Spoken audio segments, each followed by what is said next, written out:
Saludos, todos los días andamos en campaña porque yo no tengo ninguna duda en que la salida es electoral. Fíjese lo que está pasando en los Estados Unidos. Qué ridículo ha puesto la gente de Trump hablando de fraude, hasta con Germán Mate se metieron, repitiendo, por cierto, los mismos argumentos que se daban aquí. Y uno los escucha ya, se están volviendo locos, como nosotros, porque la racionalidad de la política indica que desde 1958 hasta nuestros días, Chávez, Carbón incluido, no han podido por la vía de la violencia o por las salidas insurreccionales. La vía electoral, Guatemala, que tiene un conflicto interno ahorita, va a ser resuelto por la vía de los votos. Están convocando una nueva elección, eso es lo que se está pidiendo. Chile, Perú, Bolivia. La salida electoral, que es la salida no solo de la democracia, sino del cerebro. Aquí está Enrique Ramos con nosotros, él es candidato del PSUV, usted lo ve allí, empezó jovencito cuando tenía 24 años, se metió a militar, y ha sido de todo. Y estudió administración. ¿Y la otra carrera tuya cuál es? Hice educación comercial, administración, maestría en negocios internacionales, doctorado en creación intelectual.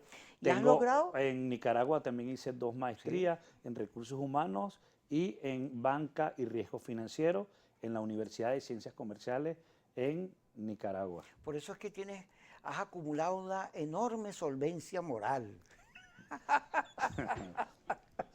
No me dijo Andrina. Así es. Él no tiene plata, pero tiene solvencia moral. Así es. Fíjate que la política como ciencia, la política dentro del accionar de cualquier sociedad, tiene que ver mucho por la transparencia y sus líderes, ¿no? Vale mucho el discurso, pero también valora muchísimo toda sociedad al ser humano, a la persona. Y bueno, debemos contar en estos momentos difíciles, donde el mundo hoy demanda nuevos escenarios y demanda solvencia moral. Entonces, para nosotros es un orgullo que podamos decir, nuestros amigos, te puedan reconocer esa solvencia moral. El pueblo, fíjate que yo estoy en el estado Carabobo y hemos tenido la bandera muy en alto y creo, sin miedo a equivocarme, que quienes nos escuchan a esta hora en este prestigioso programa convoca la mayor cantidad de personas para poder contrarrestar toda una convocatoria de no poder participar democráticamente en el próximo proceso electoral, que es constitucional. Pero la solvencia moral influye muchísimo. Fíjate que arranco con la solvencia moral porque el gobierno revolucionario, tanto el de Chávez como el de Maduro, sobre todo el de Chávez, manejó más dinero que los gobiernos anteriores de toda la historia, porque el petróleo se colocó. Bueno, eso no es así.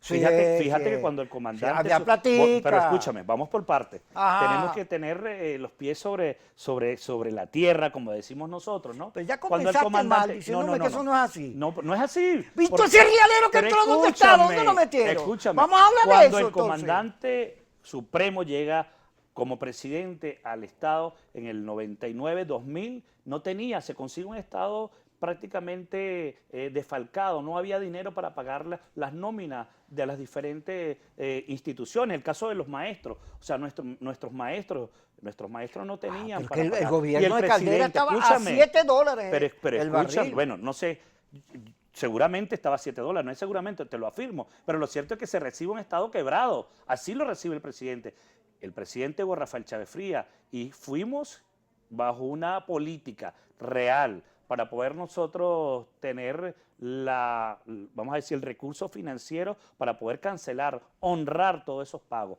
Había una deuda acumulada, entonces no fue así. Hubo una subida elevada del barril luego que el lo presidente colocó hasta $140. Es que te voy para allá. Luego ¿Qué se hicieron esos reales? Gracias a una política, mire, esos reales se invirtieron en el pueblo. Tenemos todavía una universidad de educación gratuita. A mí me tocó, y el pueblo lo sabe, cuando el gobierno del presidente Caldera... Fuiste rector. Pero escúchame, cuando el gobierno del presidente Caldera tuvimos que luchar contra el proyecto de ley de educación superior, que no era más que lo que ese PLE de privatizar, semiprivatizar el derecho a la enseñanza, las universidades. Eso es una verdad.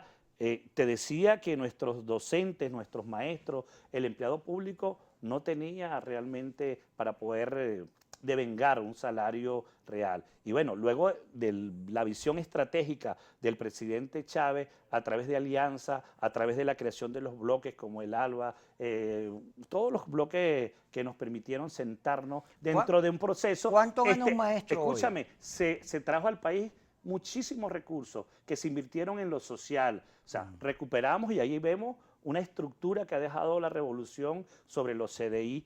Eso es plata, se construyeron universidades. Solo en este Pero gobierno. ¿cuánto gana un maestro hoy? Mira, yo te puedo Gana decir, menos que lo que ganaba vamos cuando Caldera, vamos fíjate. primero a analizarlo desde la óptica económica. O sea, si nosotros hablamos que tenemos permanentemente unos laboratorios trabajando para poder doblegar un pueblo como página de lo que se llama el mercado negro, conocido así, por supuesto que nosotros estamos inmersos de un proceso que ataca directamente a nuestra moneda y por ende una hiperinflación. Eso es una verdad. Eso primero hay que verlo desde la óptica real de lo que está pasando en la geopolítica mundial. Nuestra geopolítica en el gobierno de Chávez nos permitió aperturar un mundo multipolar, poder nosotros hoy ver más cerca países como China.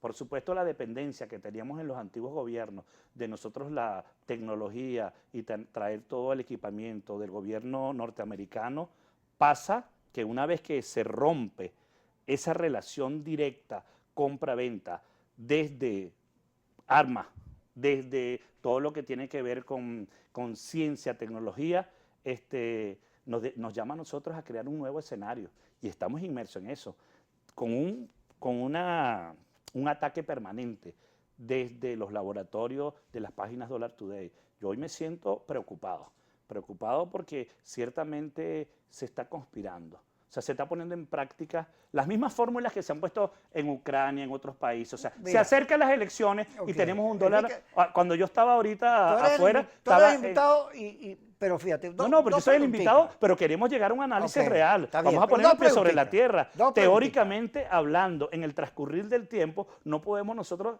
echarle la culpa solo al gobierno de Nicolás Maduro o al gobierno de Chávez. Aquí se entregó tractores, aquí se trajeron satélites, 3 satélites. O sea, eso es dinero. Se han aperturado más de 3 millones de casas. Eso es dinero. ¿De dónde salió el dinero? Una preguntita, una sola. ¿Sabes que ustedes hablan? No, tranquilo. Está bien, una sola preguntita. Yo tengo la presunción de que la revolución tenía un diseño general sobre lo que iba a hacer, pero no tenía proyecto país. Porque el eje Orinoco Apuro, eso sirvió para la campaña, la constitución, pero después eso no se pudo hacer porque eso era irreal. Ahora, no había un proyecto de país de inversión, por el contrario, era un discurso antiempresarial, como dice Pepe Mujica, había lo que llamaba Lenin la enfermedad infantil del izquierdismo, entonces invadiendo cosas, tomando empresas, pero no se tenía claridad sobre el tema económico y se cometieron muchos errores que tú podrás decir que las sanciones, que los americanos que tienen su peso, pero lo fundamental, y hasta el propio Maduro lo ha dicho, es que se cometieron errores en política económica fundamentales. Fíjate, nosotros éramos el país que más refinábamos petróleo, 3 millones en el 98, y ahorita estamos llegando, según dice Maduro, a autoabastecer el mercado interno, que es apenas 90.000 barriles. Entonces, aquí hay unos problemas. ¿Qué pasó con la electricidad? ¿Qué pasó con la infraestructura? ¿Cuál era el diseño del país? Que todo ese rialero, y fíjate cómo estamos ahorita. Aparte te cedo el discurso del imperio y Trump y todo eso, pero hay unos errores ahí clásicos y básicos. Fíjate lo siguiente, cuando el presidente, vamos a hablar desde el inicio hasta los momentos actuales, ¿no? Cuando el gobierno del presidente Hugo Rafael Chávez Frías, el presidente lanza la posibilidad de nosotros poder abrirnos a un nuevo mundo, ¿no? El presidente en el año 2005 dice que vamos nosotros a lo que debe ser a apostar al nuevo socialismo. Un nuevo socialismo, ojo, indoamericano, decía nuestro presidente, que involucraban nuevas acciones desde lo caribeño, pero que ya el presidente nos había convocado como pueblo, como protagonista. Se convoca a ese pueblo para que sea protagonista. Me recuerdo que ya entrando en el tema de la asamblea que pasa, también para darte respuesta, en el año 99, en el año 2000, se le da al presidente los poderes de las leyes habilitantes, las 48 leyes. Entonces, no es que se despropió porque se quiso despropiar. Nosotros conocimos ahí unos sectores, llámese que manejaban el poder en los antiguos gobiernos, despertándose como que si fueran una serpiente. Cuando se aprueban las 48 leyes habilitantes, que no era más que la ley de pesca, la ley de cooperativa, la ley de tierra, y aquí me quiero detener, ¿no? La ley de tierra, veíamos como algunos sectores de mucho poder hegemónico en el día a día de la República, ¿no? Cercanos a los antiguos gobiernos. Por supuesto, latifundistas que tenían tierras ociosas salen a tomar las calles. Es cuando se despierta esa furia, ¿no? Y después da como consecuencia a la gente del petróleo, porque se tocaban intereses, pero no es que no había un plan. Hay un plan estratégico, que es el mismo plan que maneja hoy Nicolás Maduro, el plan maestro Simón Bolívar, el plan para convocar a la mayoría de los que menos tenían a pasar al primer escenario como protagonista. Y la oposición rompe, no se sienta en las mesas de diálogo y comienzan a generar violencia en las calles. Vamos a seguir, vamos a cortar primero, si no me linchan aquí, y ya regresamos debatiendo el tema económico y todo esto que tiene que ver con la campaña hacia la Asamblea Nacional. La ley antibloqueo. En la ley antibloqueo hay reconocimiento de errores. Fíjate, a las expropiaciones, a la participación del sector privado, a la necesidad de salirse del bloqueo, a buscar nuevos horizontes. Hay un planteamiento, hay gente que dice que el gobierno tiene que coger la vía china, pero hubo momentos en que no, en que estaba cerrado, ideologizado. Eso lo de aquí Rodolfo Sanz, la visión económica del gobierno. Ya regresamos.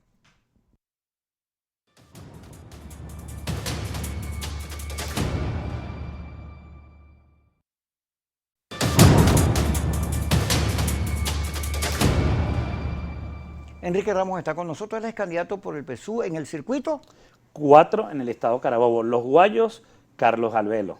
Ajá. Mi gente. Bueno, ya hablando de campaña y todo eso, como estamos tocando el tema económico que tú dominas bastante bien, pero fíjate, la nueva Asamblea Nacional, bueno, la constituyente aprobó la ley antibloqueo, pero ahí hay una discusión interesante sobre cómo el país puede salir adelante. Bueno, cambió el gobierno en los Estados Unidos, pero hace falta solucionar temas como la seguridad jurídica, los procesos de inversión, el reconocimiento a la participación privada en la obra del gobierno, el Estado, la visión del Estado, el Estado dueño de todo o el Estado que equilibra la sociedad y controla los servicios. Todo eso está en discusión y en la Asamblea Nacional va a ser importante. Pero debe haber una revisión de lo que hemos hecho como país, que estamos en esta situación, que no solo es obra de la geopolítica, también tiene que ver con la confrontación y cómo hemos llevado nosotros la política. Cómo la Asamblea Nacional, y cómo ves tú en todo lo que estamos hablando, tiene o puede buscar salidas que saquen a la gente de esta pobreza, de esta tristeza enorme que está el país ahorita. Mira, primero quiero responderte a la pregunta que dejamos en el aire. Errores. Ciertamente han existido errores y hemos escuchado tanto el presidente en su momento, Hugo Rafael Chávez Frías, como hoy al presidente Nicolás Maduro, de que debemos repensarnos, ¿no? Hemos visto muchos de los actores importantes que están dentro de la toma de decisiones que bueno, se ha hablado inclusive de que algunos se ponen la franela roja, ¿no? Pero que a veces juegan a otros intereses.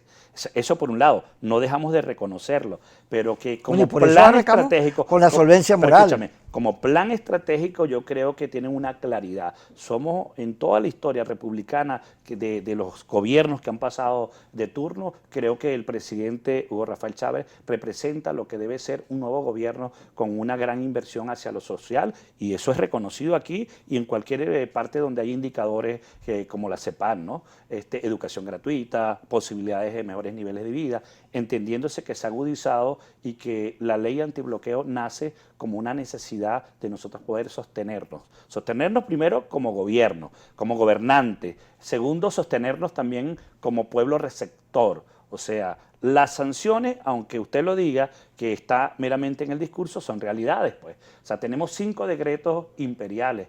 En el 8 de marzo del 2015, Barack Obama firma el primer decreto y anualmente se está ratificando el decreto y no pudiéramos decir que estos decretos vienen de una forma inflexible, por el contrario, vienen ahogando, asfixiando. Ya no es solo al gobierno a quien pretende acorralar, sino que cualquier empresario que quiera venir para acá es asediado. Le bloquean sus cuentas, por supuesto hay persecución a través de visas americanas, de bienestar, no solo para ellos directamente, quien aparece jurídicamente como empresario, sino que a su familia. Esto crea temores.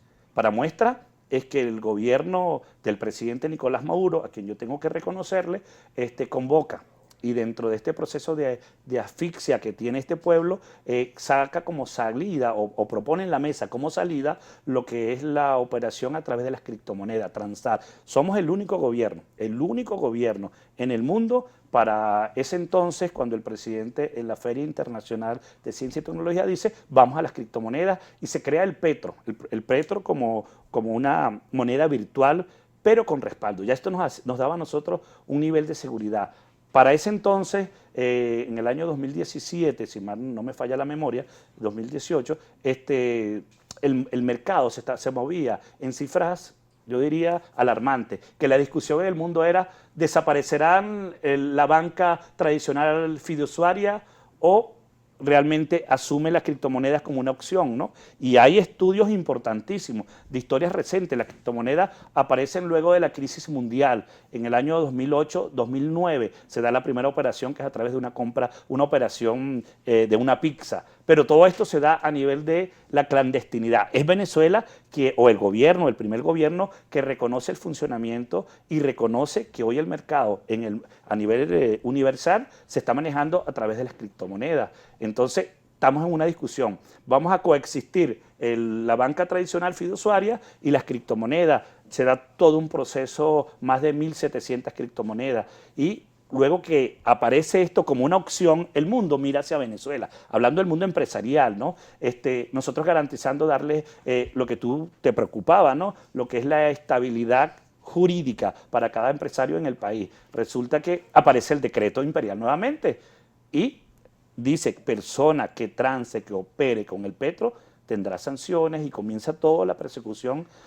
Hay que repensar el proceso de operación dentro del Petro en Venezuela. Y bueno, estamos en este momento restableciendo. Pero aparece en este momento, y te hablo como constituyente, la ley antibloqueo, para nosotros poder blindar posibilidades de garantizarle el derecho a cualquier ciudadano a accesar a alimentos, y sobre todo a la República. Recuérdate que a través de estas sanciones prácticamente nos paralizan PDVSA.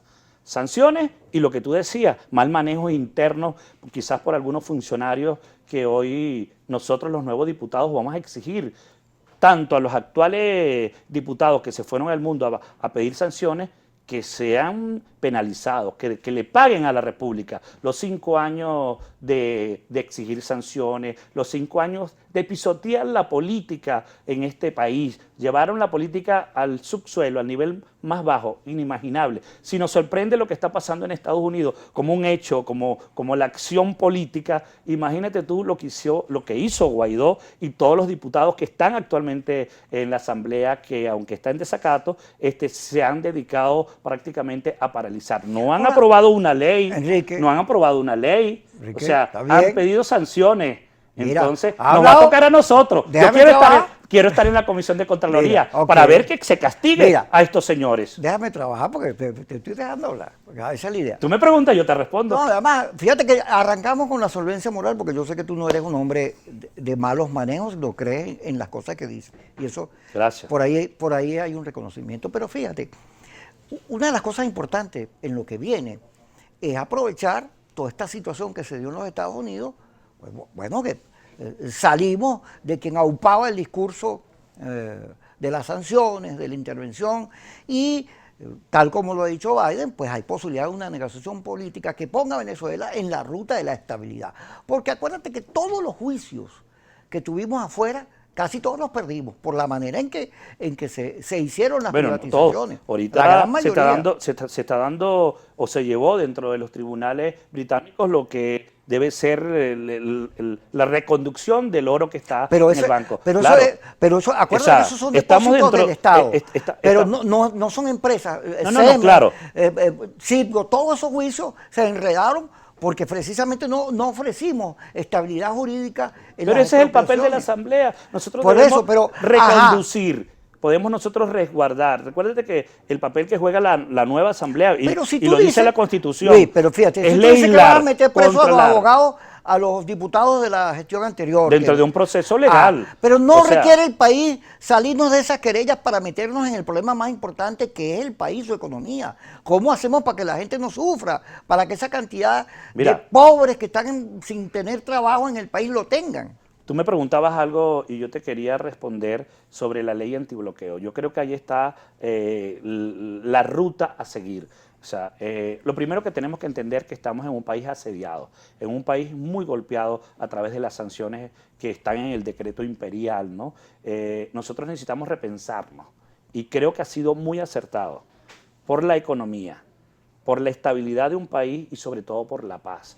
O sea, el decreto antibloqueo le da al gobierno del presidente Nicolás Maduro, que debe acompañar esta nueva asamblea y a través de este decreto macro deben darse nuevas leyes que le den conducción real.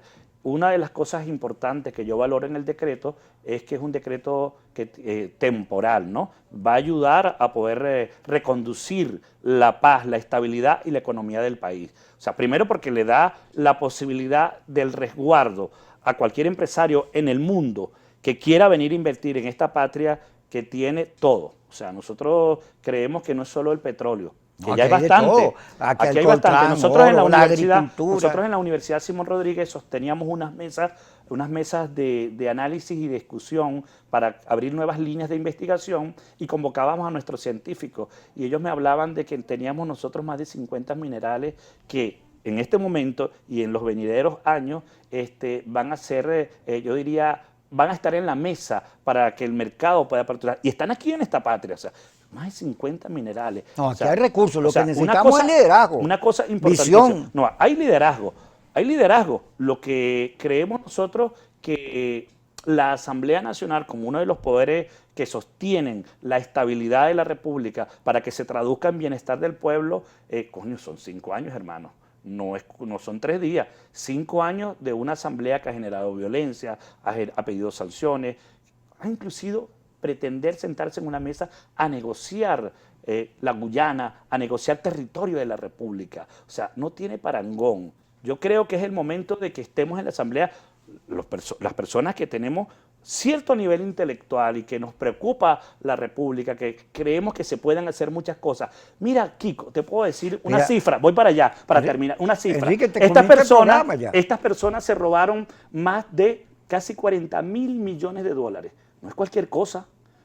¿Tú sabes cuánto se necesitó para la recuperación de la Segunda Guerra Mundial? 20.000 millones de dólares. O sea, te pongo estos escenarios para que nos llamen a la reflexión. Este pueblo que está en su casa y que hoy está siendo golpeado porque se está poniendo en práctica a través de las páginas mira para allá, $1. Mira para allá, mira. ¿Qué te están haciendo? Bueno, ¡corte! Yo soy muy disciplinado, hermano. Pero los invito a votar este 6 de diciembre, a participar a nuestra gente del Circuito 4. Aquí estamos para poder nosotros entregarnos de verdad por amor a este país. Gracias, Enrique, por estar con nosotros. Ya regresamos, porque por ahí también está Amengual, que viene de Carabobo.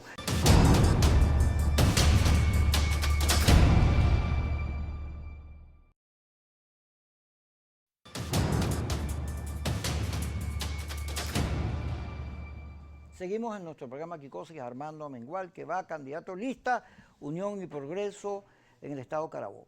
Fíjate que las encuestas hablan y señalan que está creciendo la intención de voto. Si vota el 40% hacia arriba, son cifras normales en todo este proceso. No es como en el 2015 que votó el 70 y pico. Este es un proceso, digamos, más complejo porque está en medio de una crisis profunda del país y además una crisis de liderazgo. Y la gente me pregunta, ok, votamos, pero ¿por quién votamos? Porque hay circuitos y hay estados donde hay muchas planchas de oposición, muchas ofertas, y la gente estaba como acostumbrada a que el valor de la unidad fuese importante. ¿Qué pasó, Armando? Que no fue posible unificar todos esos criterios, ofrecerle frente al gobierno, que sí tiene una propuesta muy concreta, una opción de unidad, como era tradicional. Bueno, finalmente este proceso fue muy atropellado, muy cuestionado, las indecisiones de participar o no participar. Nosotros nos hemos mantenido siempre, Kiko, y tú lo sabes, hemos coincidido muchísimo en eso, en que el camino es electoral, constitucional, democrático y que el voto es el arma más poderosa que tenemos los venezolanos para cambiar al gobierno y para cambiar lo que haya que cambiar. Lastimosamente, hay que decirlo, pareciera que fue una estrategia del gobierno ir rebanando a varios sectores de la oposición para no ponernos de acuerdo en que fuésemos siempre inventando alguna cosa. Hubo situaciones muy lamentables que también influyen en el decaimiento de la gente por ir a votar, como fue el tema de la intervención del TCJ en algunos partidos políticos. Bueno, eso fue obviamente colocando obstáculos éticos tal vez para establecer una alianza común.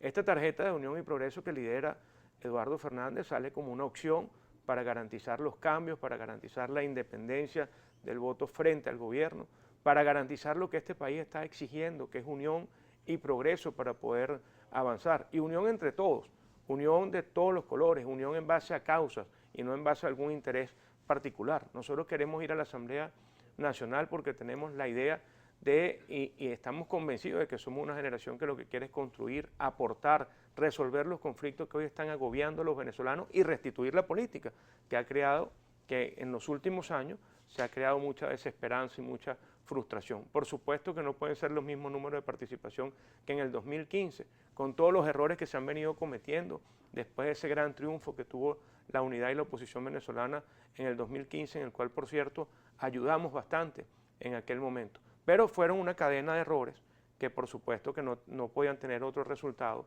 que es la frustración, la desesperanza, esa apatía que hay hoy en los venezolanos que sienten que están abandonados tanto por el gobierno de Nicolás Maduro como por el gobierno de Juan Guaidó y que eso se ha convertido en un enfrentamiento entre poderes y que ha dejado los problemas de los venezolanos absolutamente por fuera.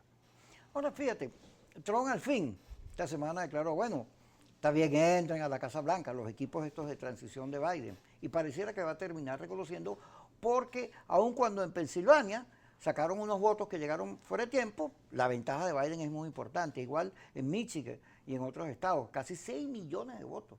Creo que la cifra es demasiado contundente para matarla con fraude, pero lo que llama la atención es que ese discurso del fraude del Partido Republicano de Trump se parece mucho al discurso de fraude de aquí. A los que teníamos en años anteriores que contribuyeron en debilitar el voto. Claro. Que mellaron fue un C4 sí, lo que le metieron al voto. Le hicieron creer a la gente que por la vía de Trump y la intervención y no sé qué cosa se iban a arreglar los problemas del país. Eso no es verdad, porque somos los venezolanos quienes arreglamos nuestros problemas. Ahora, hay un problema de disputa de liderazgo en la oposición, de la dirección. ¿Quién ejerce la dirección? Si los equipos del G4 hoy en la abstención o los equipos que están participando en la Alianza Democrática, en Unión de Progreso, en el MAS, etcétera, que están por la vía del voto luchando para obtener pendaños en la Asamblea Nacional. Ese liderazgo, esa pugna por el liderazgo opositor se resuelve en la Asamblea, en la votación de la Asamblea. Bueno, yo creo que el 6 de diciembre va a ser un renacer para la política. Van a quedar actores que van a poder reconstruir la política y creo que parte de la participación es un testimonio de dignidad, de rebeldía, de intención por reconstruir el voto y por reconstruir la participación política en el camino democrático. Yo lo que creo es que hay dos oposiciones. Eduardo Fernández, y nosotros lo repetimos mucho, además creemos en eso, estamos convencidos de que para cambiar el gobierno hay dos caminos, el camino de los votos y el camino de las balas. Yo creo que hay liderazgos opositores que nos hemos decidido por el camino de los votos y que hemos sido militantes siempre del camino de los votos y hay quienes han estado inventando lo que era por el camino de las balas, de la intervención y de estar generando unas expectativas que además nunca se cumplen. Como es el caso, como ha sido en los últimos años, de la manera más irresponsable posible y está ocurriendo en los Estados Unidos también. El discurso del fraude está estrechamente vinculado con una profunda irresponsabilidad, Kiko. Cuando vamos a una elección tenemos la posibilidad de ganar y la posibilidad de perder. En Venezuela tú y yo sabemos, y muchos lo saben, incluso los protagonistas de primera línea que no han ganado las elecciones y en vez de asumir, no fui capaz de ganar las elecciones en esta oportunidad, pero bueno, en función del país y de la democracia podemos hacer este aporte, lo que han salido a decir, me robaron las elecciones. ¿Que hay ventajismo? Claro que lo hay. Hoy lo estamos padeciendo. Los candidatos del gobierno, nosotros no tenemos ni los mismos beneficios, ni la misma plata, tampoco lo estamos pidiendo que tienen los candidatos del gobierno. Me decían en el mercado de Aragüita, en Guacara, el domingo, en el barrio Freddy Franco, en Miguel Peña, nos decían, bueno, ahora empezaron a aparecer las sillas de ruedas y el gas y una cantidad de cosas porque están en campaña. Igual el gobierno va a llevar un voto castigo importante.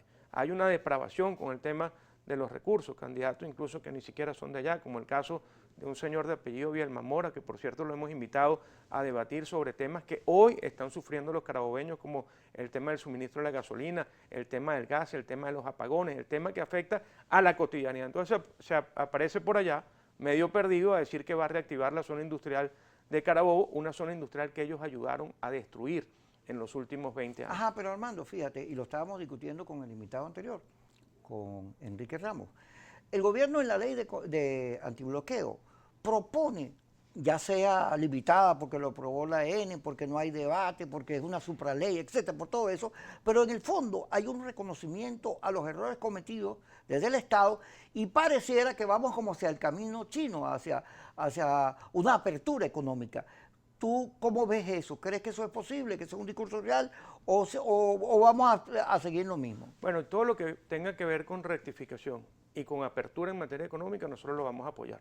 Pero eso necesita una pata muy importante, que es que haya equilibrio de los poderes públicos en Venezuela, que la oposición tenga una representación importante en la Asamblea Nacional para empezar a reinstitucionalizar este país y recuperar una cosa que es más importante, que es tan prioritaria como salir de este gobierno, que es devolverle un poder judicial justo, equilibrado, autónomo, independiente, para que pueda haber seguridad jurídica, porque puedes tener la mejor intención, Kiko, y la mejor ganas de que haya una apertura económica en Venezuela, pero con un gobierno que de pronto le da una puntada y entonces dice que hay que expropiar o no es garantía para los recursos de nadie, pues eso no va a caminar. Si nosotros no logramos reinstitucionalizar este país, garantizar un poder judicial que garantice el equilibrio entre los poderes públicos y que sea realmente autónomo, pues todas esas intenciones se quedarán solamente en intenciones.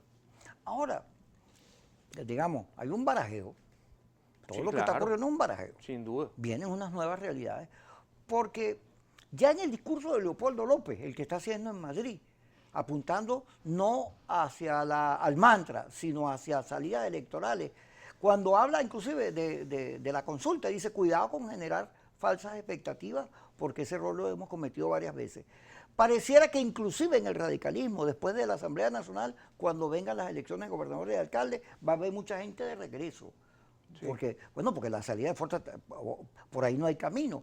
Ahora, ese barajeo pasa por comprender los errores, pero también las posibilidades de acierto si nos vinculamos, si el discurso opositor, si el discurso que hay en el debate en la Asamblea se vincula a los más pobres, a los que necesitan ayuda del Estado, economía sólida, más empleo, servicios, agua, luz, gas, etcétera. Si hay una claridad en que hay que actuar para las mayorías, puede que el país en el barajeo consiga, fíjate que en la campaña hay un dato interesante, los factores de la Alianza Democrática, de Unión de Progreso, del MAS, de la Alianza Venezuela, se han metido en los sectores populares, que antes eran casi que propiedad exclusiva del chavismo, se han metido, y hay como una nueva realidad en cuanto a eso. El barajo también incluye las mayorías.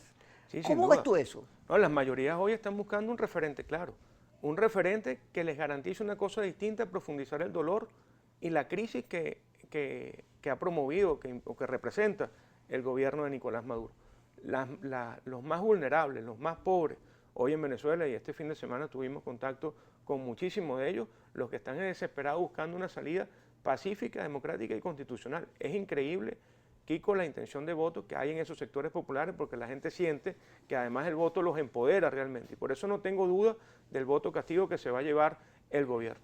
Vamos al corte y cuando regresemos hablamos sobre el tema económico. ¿Es posible que el gobierno genere un cambio en la política económica que nos saque de la situación que estamos viviendo? Cuando regresemos a Armando Mengual, candidato en lista por Unión y Progreso en el estado de Carabobo. Ya regresamos.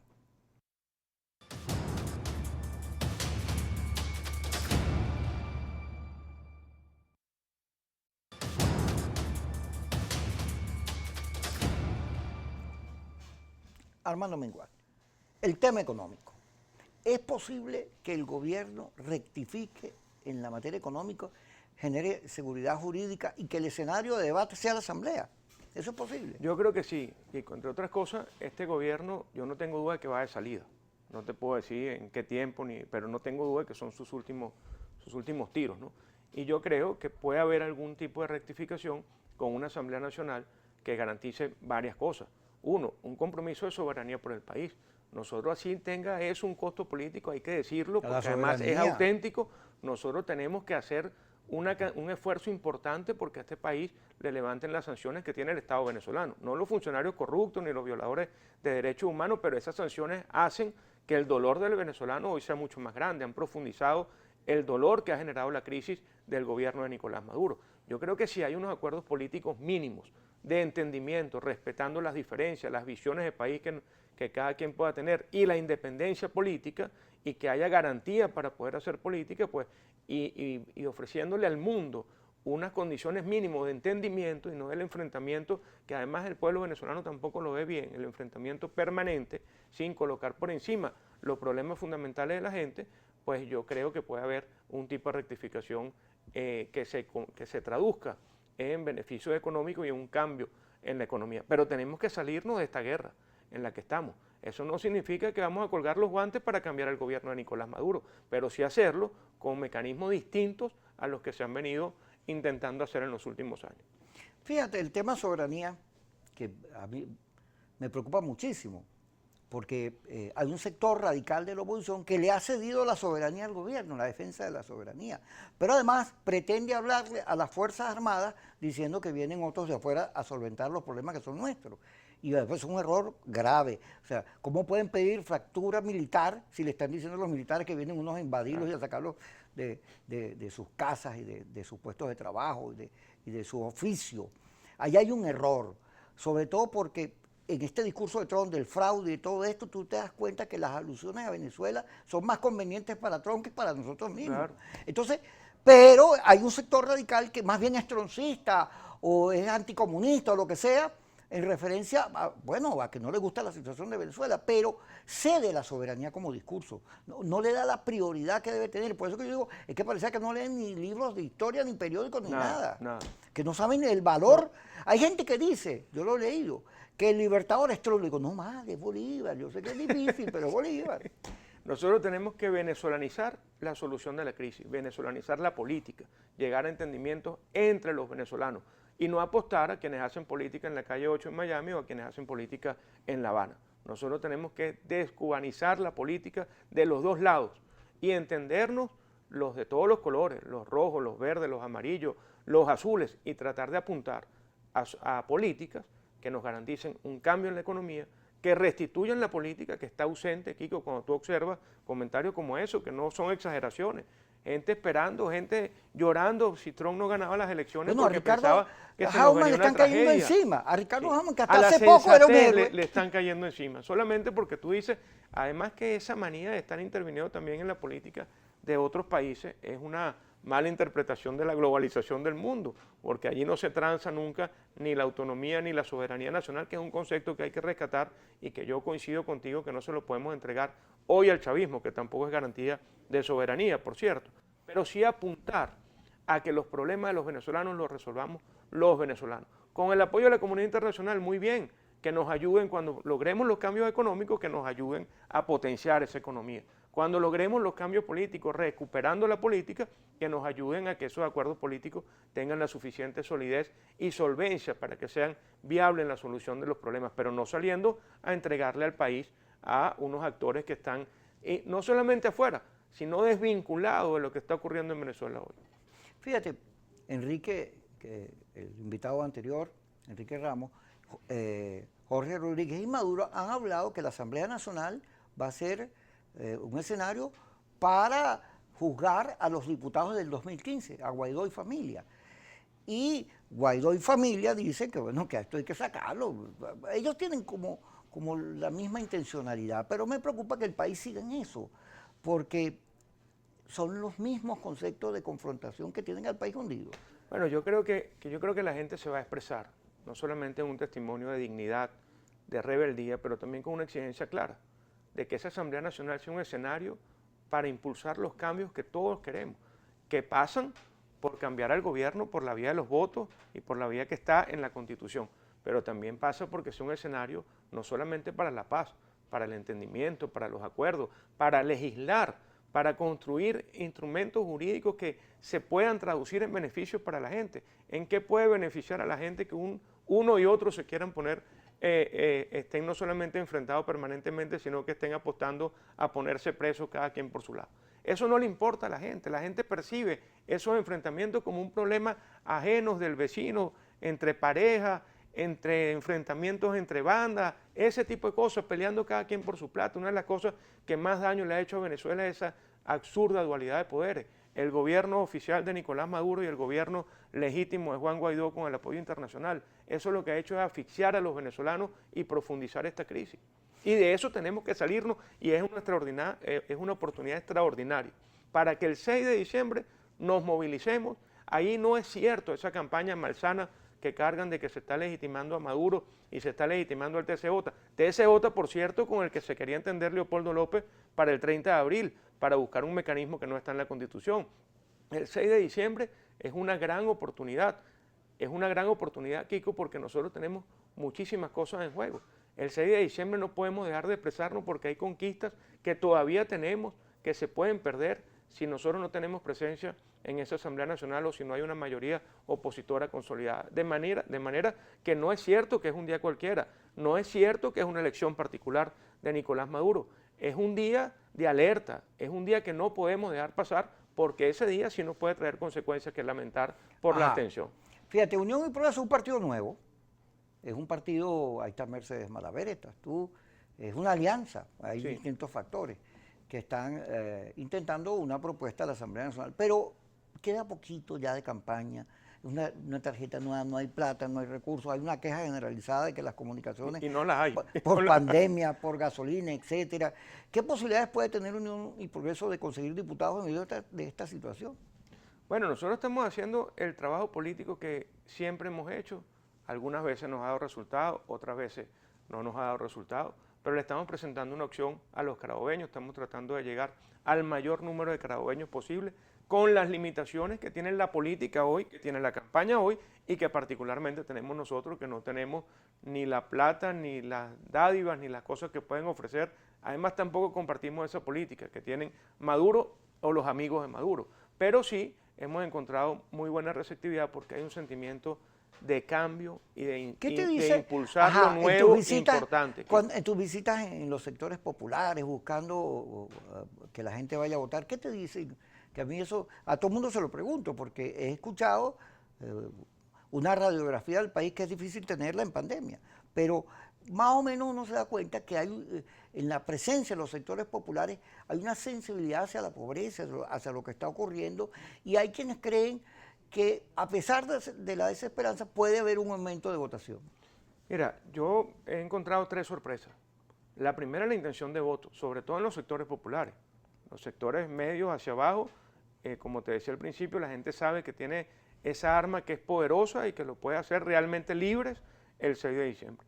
Luego, una claridad de que este gobierno ha destruido absolutamente todo y un sentimiento importante para castigar al gobierno. Y tercero, no vayas a creer que la gente realmente ha evolucionado muchísimo en el pensamiento político. Y hoy todo el mundo, a pesar del poco acceso a mucha información, porque el tema de la conectividad en Internet, del servicio eléctrico, o sea, hace también que la gente se meta como en otra dinámica, pero en Carabobo todos sabemos quién es quién. Todos sabemos quiénes son de allá y quiénes no son de allá, quiénes son paracaidistas, quiénes van realmente a buscar un chancecito para hacer un negocio o quienes hemos estado años en la política acompañando a los carabobeños no solamente en un tema electoral, sino más allá de una elección cualquiera. ¿Qué te han parecido los debates que se han dado por cadena nacional entre oposición y gobierno? Yo apuesto a los debates, más allá de la impresión particular de cada uno de los actores, yo apuesto a los debates. Tú sabes, Kiko, que nosotros hemos creído que hay 2 ejes en la política muy importantes, la participación electoral y el diálogo y el entendimiento. De manera que debatir siempre va a ser positivo para el país y siempre va a ser un ejemplo de civilización política y democrática. Armando, muchas gracias por estar con nosotros. Muchas gracias a ustedes, señor Kiko. Tú sabes que estamos, picamos el programa en 2 partes, de 5 negros pasamos a 2, tratando de darle opción a todo el mundo, bueno, para que la gente escuche lo que están planteando los candidatos. Y así, bueno, decida lo que va a hacer, ¿no?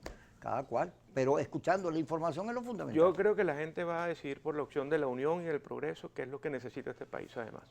Gracias, Armando, por estar con nosotros y ustedes a las 5 y a las 10 por Globovisión. No se pierda Kikosis.